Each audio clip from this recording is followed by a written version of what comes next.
Мамлекеттик салык кызматы РСК банк ачык акционердик коому менен биргеликте контролдук кассалык машина функциясы бар пост терминалдарды соода жана тейлөө ишканаларында бекер орнотууну баштады. ККМ аппаратын орнотууга кызыккан тараптар керектүү документтер менен РСК банкына кайрылса, адистер аппаратты орнотуп, аны менен кантип иштөө керектигин көрсөтүп беришет. Bunu РСК банк филиалына келип, любой сатуучу патентini, паспортunu, документтерин алып келип бизден счет ачат, биз договор түзүп, ошол негизде ушул договорлордон биз Бишкекке жөнөтсөк документтерди. Бизде мастерик деген компания бар, банк менен и клиент менен ортодо договор түзүлөт. Аталган пост терминалдарда кошумча 3 функциясы болору айтылды. Атап айтканда ККМ онлайн функциясы, бардык төлөм карталары аркылуу төлөмдөрдү кабыл алуу, 1С программасы камтылат. Аппарат акысыз банктын аппараты болот.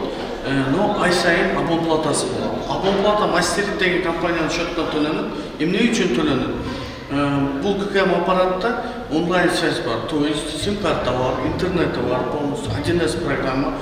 И обязательно буну түнү күнү чалса болот. Специально онлайн колл-центри бар.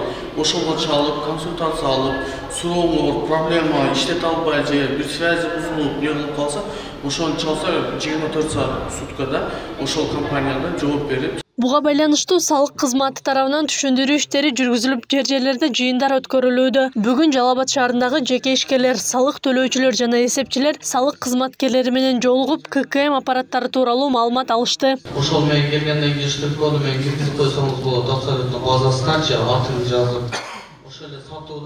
Салык кызматы тарабынан ККМди колдонуунун онлайн варианты иштелип чыгып, жеке ишкерлерге соода сатык менен алектенгендерге смартфон планшеттерине акысыз орнотуп берүү сунушталууда. Контролдук кассалык машиналардын колдонуу мыйзамы тартиби 1996 жылдан бери бар. Бул ат менен болгон эмес. Өзгөрүүлөр кирип, кассалык машиналардын маркалары өзгөрүп, ошондой болуп келген.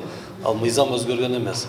Бирок азыркы убакта эми милдеттүү түрдө кассалык машиналарды колдонсун деген тартип болуп. Контролдук кассалык машиналарды орнотуунун негизги максаты сатыла турган продукциялардын сапатын жакшыртуу. Бул тууралуу бүгүн Акылбек Жапаров жыйында билдирди. Биз контролдук кассалык машинаны эмне үчүн коюп атабыз? Биз биринчиден ошо керектөөчү сатып алганда өзүнүн товары туура эмес болуп калса, кайра алып келип ошого тапшырганга мүмкүнчүлүк алсын деп, анткени Кыргызстан срогу өтүп кеткен товарлардын өзгөчө тамак аштын бир өзүнчө эле ямасы болуп калды да. Атайын Москвада, Алматада, бөлөк жерлерде, складтарда этикеткаларын алмаштырып туруп анан бизге жиберип турат экен.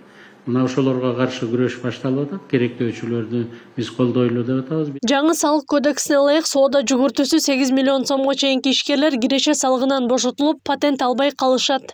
Акылай Карабаева, Аскар Маматисаков, Регион.